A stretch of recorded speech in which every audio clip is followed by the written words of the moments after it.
¿Serías capaz de imaginar lo que ocurre realmente en el interior de una célula? Tal vez te asombre que la visión más vivida, o en otras palabras, el acercamiento hacia la actividad del interior de una célula, la proporciona la observación de una película, cuyas sucesivas fotografías se hayan tomado en lapsos concretos, con aumentos de 1000 diámetros o más. Al proyectar estas películas recolectadas, todos los fenómenos que ocurren se muestran a una velocidad aparentemente superior a la normal, en que cada segundo corresponde a un minuto real, lapso en el que pueden suceder muchas cosas. Además de que todos los movimientos resultan exagerados, la impresión que dan es la de un fluido burbujeante, como si estuviera hirviendo, en un conjunto muy turbulento, y en cuyo seno de las mitocondrias circulan como incontrolables autos de carreras. En el centro de todo el torbellino reposa el corazón de la célula, aparentemente quieta, en la que parece que nada ocurre. Esta región, que está aislada de los fluidos circundantes por una doble membrana, es el núcleo. Su calma no es más que ilusoria, algo que cabría esperar ya que contiene las claves de los mayores misterios de la vida. Los nuevos descubrimientos respecto a su modo de operar están revolucionando la investigación en biología y en medicina. Entre los más espectaculares descubrimientos se encuentran aquellos que nos revelan cómo funciona la herencia. La herencia es un proceso mediante el cual los rasgos y las características físicas y mentales de los padres se transmiten a los hijos y, como todo el mundo sabe, es un proceso de resultados inciertos. Tiene siglos que el hombre y la mujer han intentado penetrar en el enigma de la herencia. En la mayor parte de este tiempo, adquirieron un conocimiento general de sus fundamentos y lo aplicaron a los problemas de la vida diaria, con resultados desde malos a excelentes. Es de imaginar que los peores resultados se pudieron haber obtenido como consecuencia de una práctica que comenzó en tiempos prehistóricos, cuando alguna cuadrilla de salvajes estableció el caudillaje hereditario en su clan, probablemente bajo el razonamiento de que si se heredan los rasgos faciales, también pueden heredarse otras características. La idea de que la fuerza y la inteligencia se transmiten de padre a hijo encontró razones en que apoyarse durante los siglos siguientes. Una teoría muy popular, que llegó hasta tiempos actuales, es la de que el padre implantará una minúscula reproducción suya en la vagina materna, y que la función de la madre consiste solamente en el cuidado y alimentación del pequeño hasta que ha crecido lo suficiente para nacer. Pero existe aún un mayor error, el cual es suponer que las características se transmiten al hijo al mezclarse la sangre del padre con la de la madre. Estas ideas están perpetuadas por nuestra actual manera de hablar.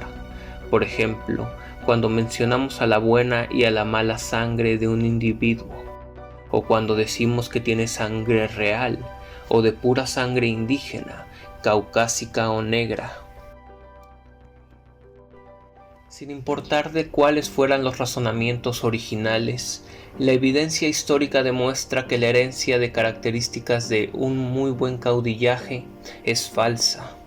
Además, nunca debemos olvidar que la herencia humana es demasiado incierta. Por otra parte, los antiguos tuvieron mucho más éxito cuando aplicaron los principios de la herencia a la crianza de animales. Los pastores antiguos observaron que el apareamiento de su ganado producía prole con características similares a las de sus padres. A través de una cuidadosa selección de los animales con características deseables, los prácticos pastores descubrieron que podían mejorar su ganado de una generación a otra. Posteriormente, los agricultores aplicaron estos principios probados al cultivo de plantas, pero nadie sabía exactamente por qué funcionaba. Hasta mediados del siglo XIX no se hicieron avances, pero el conseguido entonces fue tan brillante que hubieron de transcurrir varias décadas antes de que el hombre y la mujer se dieran cuenta de su verdadero significado. El autor de dicha hazaña fue el monje agustino llamado Gregor Johann Mendel.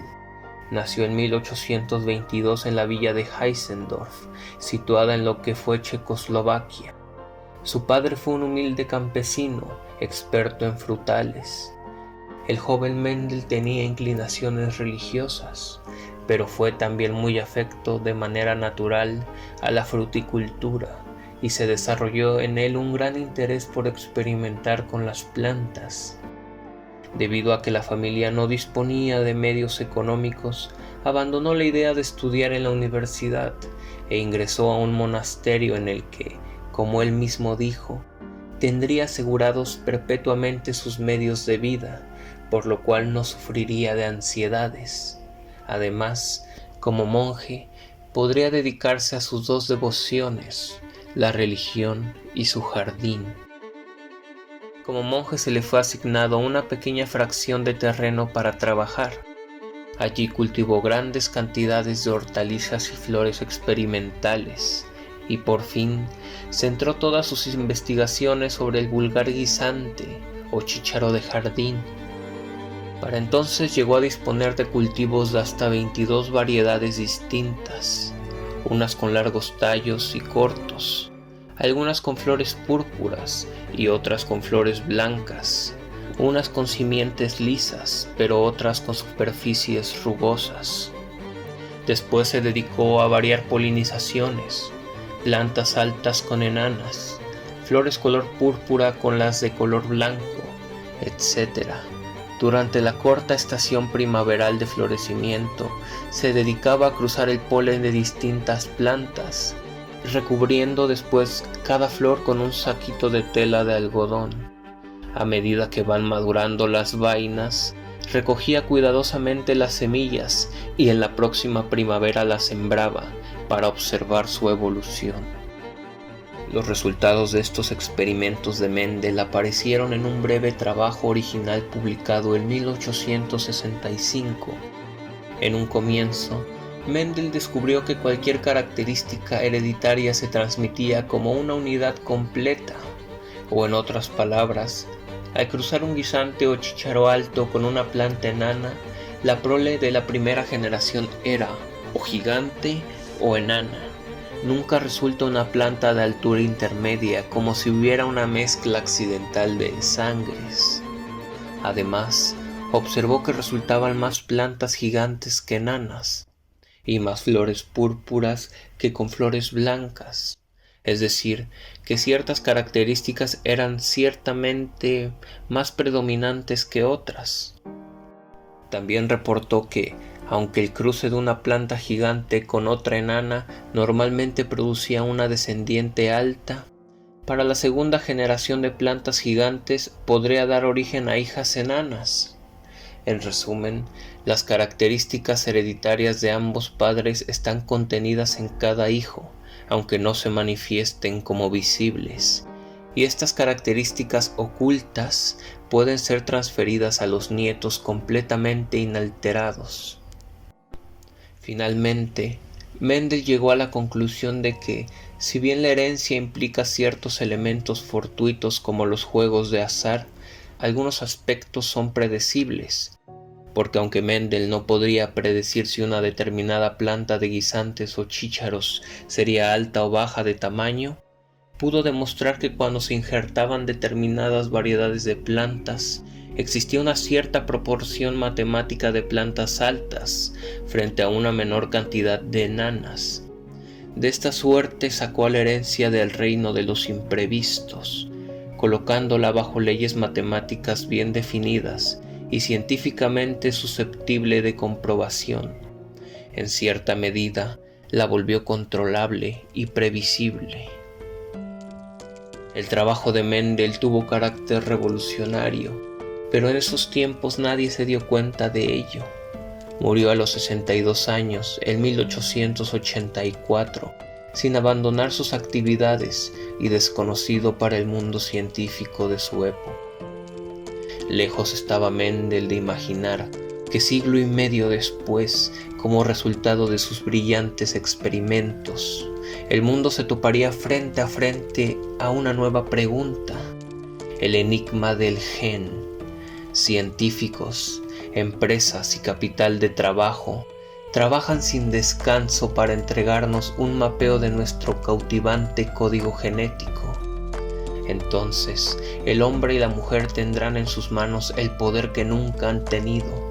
De la forma en que lo vayan a usar, dependerá que puedan crear una paz como la que nunca han obtenido a causa de ninguna guerra, o a cambio crearán una guerra con la que nunca se alcanzará la paz. En el siglo XX, los científicos estuvieron limitados, pero pudieron estudiar la compleja estructura de la biología humana, la admiraron, describieron y manipularon. Ahora los científicos y doctores de este siglo irán más allá, serán capaces de conocer uno de los más enigmáticos misterios de la vida y otros descubrimientos echados a volar a la imaginación.